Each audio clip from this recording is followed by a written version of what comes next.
Hello, I'm Tim Harris. This is Julie Harris, and this is Real Estate Coaching Radio. That's right. So make sure that you hit the subscribe button so you won't miss any future episodes. Thanks again for popping by. Hit that like button, and don't forget to leave your comments and questions so we can get right back with you. We will. Thank you for continuing to make our podcast, Real Estate Coaching Radio, the number one listened to podcast for real estate professionals in at least the United States. And let us know what you think about this video. Leave your comments below. Thank you. 3, 2, 1, and we are back. And welcome to day 3. And what we're focusing on this week are the least effective to most effective real estate lead generation ideas. If you've not heard our first 2 days, please go back and listen to those 2 days because we do set up a foundational set of agreements of what we are thinking about when we're, essentially valuing these ideas from least effective to most effective. For example, is it going to be something that's going to cost you any money? That's going to, frankly, lean us towards the least effective, not because it doesn't work necessarily, but because there's ways for you to generate better, essentially the same or better quality leads for free. So that's going to be something that's going to push a lead generation idea, in this case, higher on the list towards the least effective source of lead generation. And another thing would be is whether or not it's very complicated or it takes a long time to master or it takes a long time to see results from all those things. So make sure you've listened to the first 2 days. And just to let you know how many points you've missed, we've gone through 18 lead generation ideas so far. And now we're on point number 19 and we're working down the list towards number 1. And number 1, and really the top 5, are the most effective, the least expensive ways for you to generate primarily listing leads. And I'm going to say that again.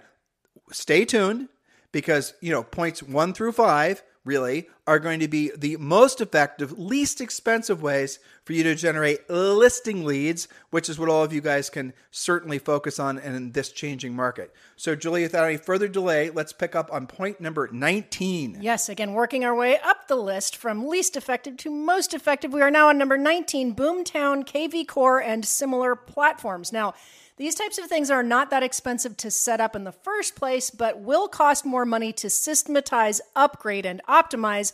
They also always require additional training. Your results greatly depend on the actual money that you spend on paid ads and the enhancements to those systems. That's it. That's the bottom line. Now, again, this is point number 19. Point number 19 means that it is effective, but it's not as effective, say, point number 12. Now, again, bottom line, Julie just said it. To make these things really work, you're going to have to start spending money to generate paid leads that then flow through your KV Core, Boomtown, or similar platform.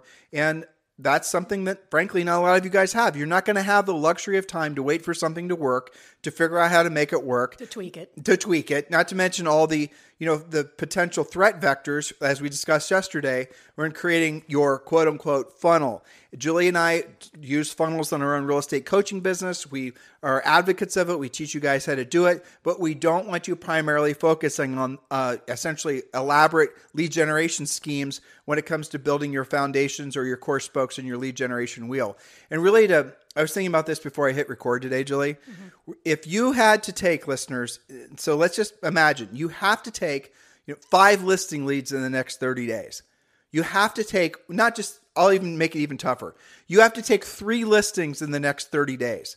And when you do, you get to be the richest man in the world, richest woman in the world. You get to essentially have all the things you've ever wanted in life and more. All you've got to do is take 3 listing leads in the next 30 days. How would you do it? Now, think about it. How would you do it?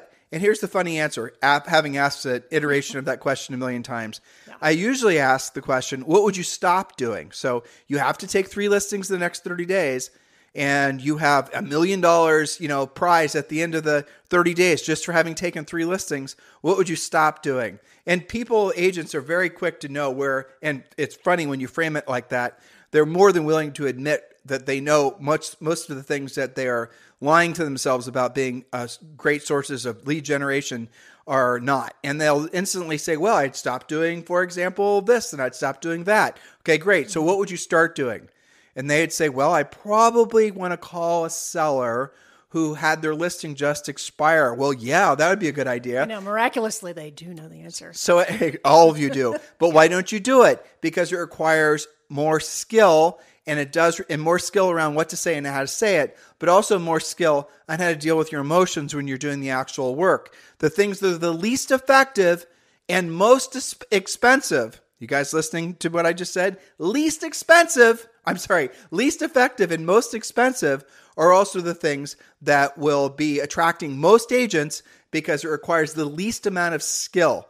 And, but that's for a reason, right? You're probably not going to get any objections from somebody who's, not interested in transacting. That's true. And so as we move up the food chain to the most effective, understand that it's not like we're not, pro paid lead generation.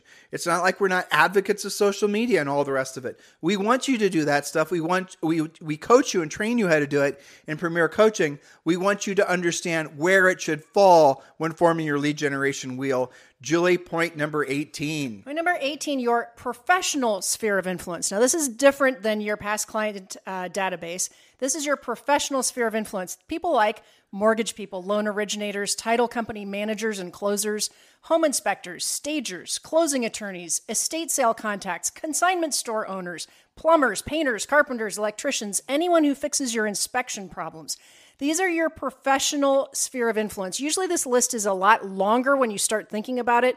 Many agents don't take this seriously, but think of all the people who actually make money from your transactions or could potentially make money from your transactions. Your professional sphere. Now, this only works. This is inexpensive.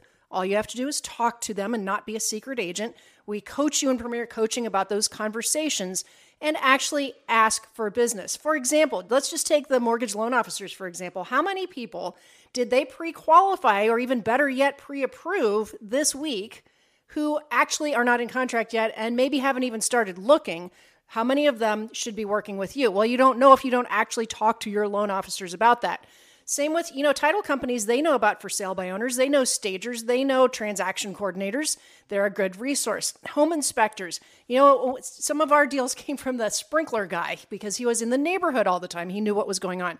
So inexpensive can be effective, but it's not higher on the list because it's not particularly predictable. So why is it point number 18? Julie just said it, because it's not predictable. It's not duplicatable. You cannot every day wake up knowing for sure that you're going to generate a motivated, say, for example, listing lead from your professional centers of influence. Right. Now, do we want you to do it? Yes. Do we want you to think and pin all your hopes on it and think that it's one of the primary spokes on your lead generation wheel? No. Your primary spokes on your lead generation wheel will always be, if you really want to build a strong wheel that's really going to, last the ages, that's really going to create consistent lead generation sources for you where you can make consistent money. This all makes sense, hopefully, to all of you. You're going to have to do what you don't want to do when you don't want to do it at the highest level. Hopefully, we are explaining to you why as we go through all these, I think most talked about sources of lead generation. Now, point number 17 is also it's a great idea, but it's not a consistent source of business. Julie, what's point number 17? Point number 17 is interesting, and I bet many of you have never thought about this, and that is assisted living care facility housing intake coordinators. Now, this is zero cost to you except for your time and a few meetings, follow-up calls, maybe some coffees. People pay for their assisted living care and housing expenses by selling their primary residence most times. So how do you do this? Again, more in-depth in Premier Coaching, but you're going to use your pre-listing package, have coffee with the coordinators, and offer to be a liaison to help with a smooth transition. I'll give you a quick example right out of our coaching clients. They use the regular pre-listing package that we teach them in Premier Coaching, but they'll add a few things like one of the big issues about this is people don't know what to do with their pets if they're not allowed to take them to their assisted living. So rehoming their pets, working with rescue networks, also estate sales. Most times people are selling a house they've had for 30 or 40 years, and they're dragging their feet because, it's their family home. So if you can assist and become that liaison, now this is a longer relationship. That's why it's not higher on the list, and you do have to consistently work this. But the coaching clients that we've seen have success with this have not just one assisted living housing care intake coordinator, but they'll work with maybe 5 or 6. They'll befriend them. They'll work with them. They'll work it into their regular communication and prospecting. When we used to live in Georgetown, Texas, which is just a little bit north of Austin, what we didn't know when we moved there is that Georgetown in all of the United States was one of the biggest places for assisted living places. It was Sun Valley was there and all these others. And what we thought that was extraordinary. Frankly, we were thinking about investing in some of the facilities that were being built, which were being built everywhere. And we went in and we wanted to understand the business model. So we walked in, we talked to the different sales reps. We weren't selling real estate. So, we were asking questions as if we were, wondering what they did with their listing leads. And it's exactly what Julie just said. So that can be a good source of business for you, but you got to work it. You can't just expect to mail them a postcard or whatever, and then expect them to start sending business. You're going to have to build long-term relationships with these guys and gals, and it's going to take time. And maybe you're in your market, it's not a viable spoke. Maybe there's not a lot of those, assisted living places in your particular area. There's only a few, and chances are those few are going to have agents that they're already sending business to. So choose accordingly. But again, a source of business, not a massively consistent source of business, or really something that's predictable and duplicatable. Predictable and duplicatable means every single day, if you choose to, you can wake up in the morning and you can set one pre-qualified listing appointment. Can't do that with really ideas 1 through really 16 at this point. And point number 16, Julie. Yes, that's right. So in this middle part of the list, I would say do these things, but don't count on them. Don't make them your lead spokes, right? They're worth doing, but you can't hang your hat on it. Remember, so if you didn't listen to the first show, we keep on saying spokes, right? The first part of this series. Spokes, the wheel analogy, it's very simple. You're building a bicycle wheel. One spoke makes your wheel very fragile. Your goal is to make an anti-fragile wheel, right? More spokes, stronger wheel, makes sense. But you have to choose wisely the spokes you put on your wheel. So if the first spoke you put on the wheel is working with, the previous point, which was, assisted living care facility, housing intake coordinators, if you think that's going to be that's going to be the horse you're going to ride into the horizon with, well, that's a very, very fragile spoke, and it's not going to be a consistent source of business. And it should be one of your spokes, but probably not even one of your first 5. A minor spoke. Minor spoke, exactly. That's point number 16, Julie. Okay, point number 16, your own homeowners association. Almost all of you have this in one form or another. So here's your plan. Go to the meetings, bring value. You don't have to be on the board to get to know who's running the neighborhood. Do this with your own HOA first, and then start attending any neighborhood HOA meetings where you have listings. Now, you might find out who's behind on their HOA dues. Sometimes this is an early indicator that they need to sell.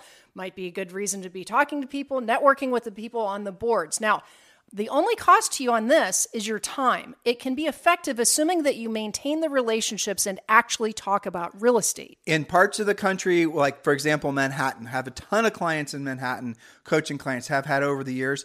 In some of those cases, you have to actually let the HOA, and it's called different things, right? And know that you're going to be putting your unit for sale. So what you're going to discover also is the HOA is going to know what units are coming for sale. Yes. Julie mentioned, here's another thought for you. Let's say you're down in Florida and there's a lot of people with VRBOs in a particular homeowners association. And then that VRBO or that homeowners association is going to know which ones are essentially VRBOs. Most likely they're going to know, they're going to have a list, and you're going to be able to take that list. It's going to give you insight of who might be more motivated to sell. But understand this is not a predictable and duplicatable source of business. You can join the HOA, you can work your HOA, you can get access to information that would only be available to people in the HOA.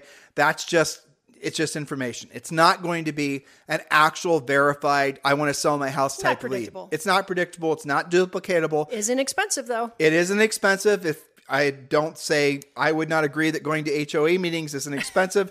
I'd say mentally, maybe the psychological trauma is costly, but you guys get the point. Yes, but okay, so just a tiny spin off this. Many of our coaching clients work buildings, high-rise and mid-rise buildings, and they have been very successful taking their upcoming listings to those boards. Why? Because usually people on an HOA are enthusiasts for the neighborhood or the building, and oftentimes they will sell another unit to somebody who is already invested in that building, right? Maybe they're on the HOA, maybe they're not.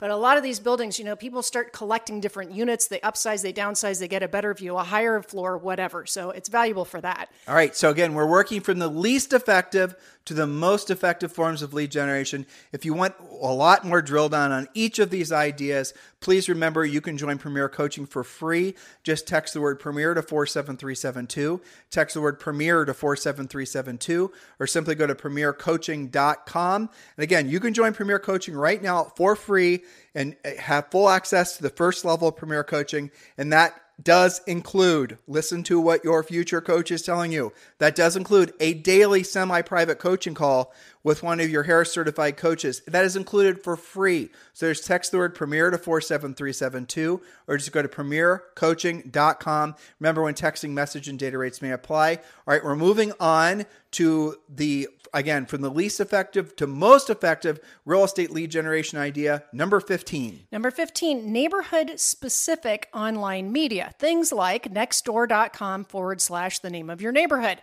As well as using Nextdoor for all of your listings, you can also use Nextdoor for finding homes to sell to your buyers, neighborhood-specific Facebook pages, neighborhood-specific WhatsApp groups. This is inexpensive and can be effective. Now, I would say randomly effective. Post your just listed and just sold as well as wanted requests for your buyers. So this is kind of like now and then you're going to have little sorties into neighborhood-specific online media. This I would not necessarily put as a standalone spoke. This is more of a support spoke to your existing business. But I have to say, I have had coaching clients tell me that what they're doing, I'll give you an example of what I mean by, going in and using it now and then. I had a coaching client in Louisiana. She took a listing. She sold it right away. She had multiple offers. She posted on her neighborhood Nextdoor for that, neighborhood listing. She said, the good news is, sold it right away. The bad news is there's 4 other people looking in this neighborhood. Who's next? She got an immediate listing off of Nextdoor doing that. Again, this is the reason it's point number 15. It's 30 ideas of lead generation. That's right, Midland, because we do know if you work it correctly, you will generate leads from it. And they're also Nextdoor, I think they're selling ads now on Nextdoor. Right. Angie's List sells ads, things like that.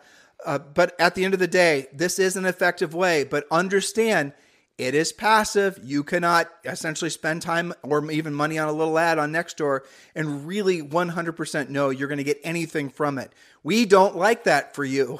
No. We want you to spend your money and your time on things that will 100% get you a lead, that will result in a closed transaction that will get you paid. That is our focus. Hopefully that's your focus as well. That's right. So is it worth doing? Yes, but can you absolutely count on it and call it predictable and duplicatable? No. But it is worth doing. You just have to know where it fits in your business. Okay, number 14, moving on up the list, is probate. Probate is what happens when somebody passes away and their estate has to be sold. Usually the estate includes a house or houses. So write down alltheleads.com/Harris for your probate lead resource, and they'll give you a discount in setting you up with that. So again, it's alltheleads.com/Harris. There is an SMS code for that too, but I forget what it is. So just go to alltheleads.com/Harris and they will give you a discount. And really what probate is, and obviously it depends on the state, right? Not all states handle it the correct way or the same way. But like if you're in California and you're in certain parts of California and you're not doing probate, you're missing a huge opportunity, probably assuming it's not saturated with other agents, which in most markets it's not. And what really probate is like when someone passes away, the house goes through probate. And when it goes through probate, one of the things that the attorney is going to do is decide, along with the family usually, but a lot of times it's just the attorney deciding who's going to get the listing. So what probate, and by the way, yes, of course, in Premier Coaching, we have an enormous amount of coaching and training with videos on how to chase probate leads. Matter of fact, the coach from All the Leads has created coaching videos on Premier Coaching. That's right. Teaching guys who used to be one. The actual system to do it. Right. Who used to be one of our formal coaches, by the way. Mm-hmm. Yes. What's his name? What's his first name? You just asked me too quick. I caught her. It'll hit me in a second. Yeah, I know. Speaking of which. But yes, so go to alltheleads.com/Harris and learn how to work probate leads, because then you're going to discover, you're going to get access to full information on who the attorney is, phone numbers, information on the house, scripts, everything you're supposed to say. And this has been probate, again, it's number 14 on the list of, 30-ish ideas. Probate for some of our coaching clients has become one of their top 5 spokes, depending on how diligent they were. I remember Bill Bird, for example, depending on how diligent they were about following up with the attorneys. And, you got to obviously work it just like you do everything else, but then you start getting consistent business from it. Yes. Now, this is higher on the list specifically because the intent is there, right? There is a listing that needs to be sold. There is an executor of the estate that has been, appointed by an attorney who has said this home will be sold. Now, this is point number 14 and a half. I missed it. No, but this is a really good point, Julie. You're saying the exact right thing at the exact right time, as you always do. So probate, the nice thing about point number 14 and all the points that are after this, you're going to notice what Julie just said is true. The intent completely is changing. If you're, for example, you're back on point number, let's say 18, your professional sphere of influence, there's no real intent. There's no real, you can't call up your plumber and he's not going to intentionally be looking for listing leads for you or have listing leads or not really in the listing leads or buyer leads. You might not even be thinking about real estate today. There's no intent there. With probate, you're going to find real estate that needs to be sold. Our primary focus, and we're hoping your primary focus is always going to be on on the listing side of the business, because everything comes from listings. Leverage comes from listings. Everything that you want in your real estate practice comes from being focused on being a listing agent. Probate and all of our points going forward are all going to be dealing directly with actual listings and buyers that want to transact. It's not speculative. The intent of contacting an attorney is to get the listing lead. The intent of all of our future points is specifically going to be getting leads. It's less speculative. Yes. It's more targeted. Hopefully that makes sense. And we're starting to see more skill here too. You said you had a point number 14. Point number 14 and a half, because that slipped past me, and that is real estate investor groups. Okay, so they're there specifically about real estate. Questions you might ask is, who has homes they're flipping? That's a listing opportunity. What are investors looking to buy? Maybe you have that in your listing inventory or coming up. Who is developing new projects? Listing opportunity. Are investors looking for land? Maybe you can bring them land and also develop with them. So again, the intent is there. We're there to talk about real estate. And your only challenge is finding those investor groups. They're online. You can use meetup.com. You can use Facebook groups for that. But again, the intent is there. Go ahead. So just to really confuse you, we're going to call this point number 13. And again, here's another way of using real estate investor groups. We've had a lot of coaching clients over the years that have done this as well. You find usually, it's so funny how informal a lot of these investor groups, they usually start on Facebook and then they'll end up meeting at the local Starbucks or whatever every Wednesday at 9 a.m. or whatever.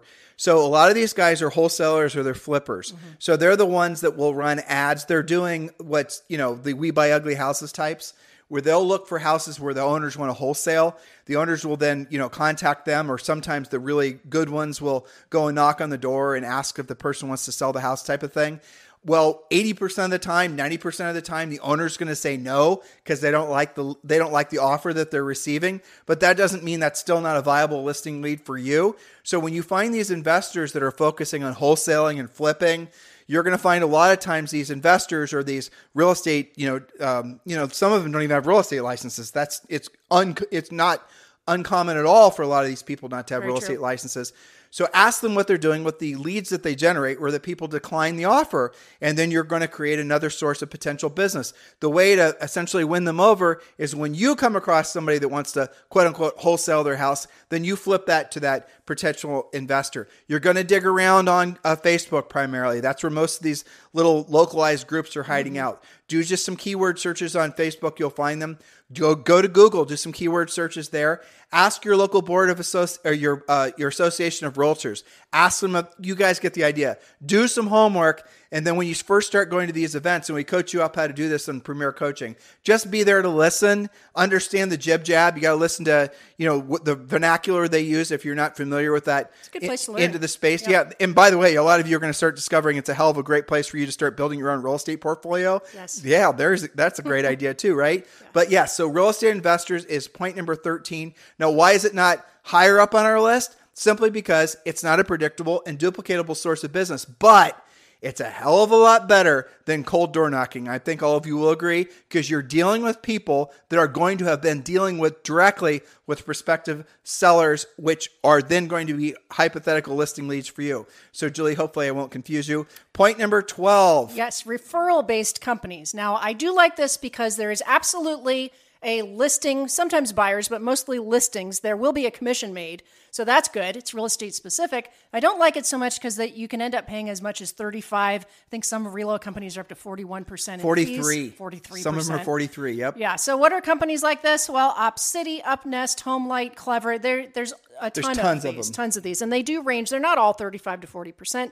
Some of them they have a sliding scale depending on the closing price. There's lots of different models to this. So the good thing is, obviously, there is a deal to be done there. The bad thing is it is a fairly costly deal. The good part about this, though, is in some cases, especially with corporate relocation, the the price tends to be higher. The listing price tends to be higher for executives. And it does give you a listing to work with. You can do all of the things we teach you in Premier Coaching. Just because it was a referral-based listing doesn't mean you're not going to monetize it like you would anything else. I think it actually puts more pressure on you to do more of the stuff so that you can spin off more business. And your for sale sign doesn't say, hey, I paid 35%. It says sold. Then that gives you other activity you can do in the neighborhood. So there is a place for that. It's higher on the list because it clearly is a deal. Well, dealing with reload companies in particular, it is. Do you have reload companies? Yes, you do. Yes. I won't step on okay. Your future point. But yeah, so those referral-based companies, those can be a good source of business, but you really better be doing the math on how much you're going to be netting from that transaction. And you better use it for all it's worth. When you take a listing, you're paying like 35% of it. Yeah, and it's a lot, which, that's going to be something that, depending on where you're at in your career, you might want to consider doing that. But again, do figure in what your actual net from that transaction is going to be. Because if it's a buyer and they're, looking for something that's going to require you showing them a lot of houses over a lot of time, and you're having to pay a 35% referral fee and you're going to end up making like $5, well, you maybe don't want to work that lead. But it is, to Julie's point, clearly a motivated lead, but it's clearly very expensive. Mm-hmm. By the way, the reason it's expensive is because they're charging you for what, frankly, you should have been doing yourself, was generating your own lead. So they're going to generate a lead, they're going to pre-qualify the lead, and then they're going to sell it to you, and then they're going to make the margin because you were not willing to do it yourself. It's a lazy charge. It's a lazy upcharge. Well, it is. I'm just saying. All right, point number, this is going 11. To be 11. Yes. Buyer and seller seminars. Now, there's two ways to do this. You can do it in person. You can do it online using Facebook Live or Zoom or some combination of that. So buyer and seller seminars. And again, this is something that we really drill down on in Premier Coaching. You can do a buyer and seller seminar together. You could do a home selling seminar. You could do a first-time buyer seminar. There's lots of different iterations of this. Investors. But again, people are going to your Facebook Live because they saw you talk about your upcoming first-time buyer seminar. They're there on purpose. They have self-identified as a potential buyer or seller, so that's good. Depending on your market, you might want to do a seminar on how to buy a short-term rental, right? I mean, VRBOs, there's a lot of people that are making a lot of money off short-term rentals. There's a lot of ways to lose money doing that as well, but I promise you guys, if you are in Florida, if you're in Amelia Island, exactly. If you're in any of these markets around the country where there's obviously a lot of vacation traffic, you're going to have a field day teaching potential buyers how to do short-term rentals. But again, this is not Julie and I were debating where to put this on the list. Yeah. Because it's not a predictable, duplicatable source of business, but it is something which we do like. If you did, for example, to Julie's point, if you did a presentation on Facebook, you can record that presentation and then you can set that to autoplay every Monday at 9 a.m. or whatever time it is. You can post it on YouTube. You can repurpose a lot of that. And we like efficient tools like that. I was going to ask you, have you ever had anybody use Clubhouse to do a buyer or seller seminar? Because that's an inexpensive way to It's a great idea. But so you're touching on something. You can create, for example, this podcast. Julie and I can take this podcast hypothetically, and we can load this up to Clubhouse. So we can all then take this podcast. You guys know we do this, and we then can make this podcast into a series of 2-minute videos that will then go on TikTok, will go on YouTube, will go on Instagram, will go on. You guys get the point. So you can take one form of media and you can splice it and dice it and put it in a million different places. If what I just told you is making your head spin, I get it. It's not easy or simple to understand, let alone implement. That is the reason that essentially the passive sources of lead generation require more time, more effort, more money, and are the least effective, because everything I just rattled off will not be guaranteed to put a actual qualified lead in your pocket. Unlike the previous point where we're talking about referral-based companies. So here's what we're going to do. We're going to level off for today. We're going to pick up on point number 10. Yep. 10 tomorrow. And so we're hoping to finish these points this week. Thank you for all the great feedback on this podcast series we're doing. Hopefully we're helping you guys to understand and frankly have a lot of clarity on what works and what doesn't and why when it comes to real estate lead generation. One of the things that absolutely does work that all of you should be doing is joining Premier Coaching. Text the word Premier to 47372 or just go to premiercoaching.com. If you're listening to us on YouTube, please do subscribe to our YouTube channel. Thank you for continuing to make this the number one listen to daily podcast for real estate professionals in the United States. Oh, and another little surprise we found out. late last week, we were named the #1 real estate coaches for 2022 by Agent Magazine, which we didn't expect. So that was really nice as well. Thank you for your continued support, guys. We're doing our best to make it so that you make the best of this new changing market. You are in the right place at the right time. Now it's time for you to take the right actions. Have a fantastic day. We'll talk with you on the show tomorrow. Hello, thank you for having watched this video. Please remember to subscribe to our YouTube channel. That's right. And don't forget to hit that like button, leave your comments and questions below, and we will get right back with you. Thank you for watching this video. And remember to watch the next one. You're going to love that one. This podcast is a part of the C-Suite Radio Network. For more top business podcasts, visit c-suiteradio.com.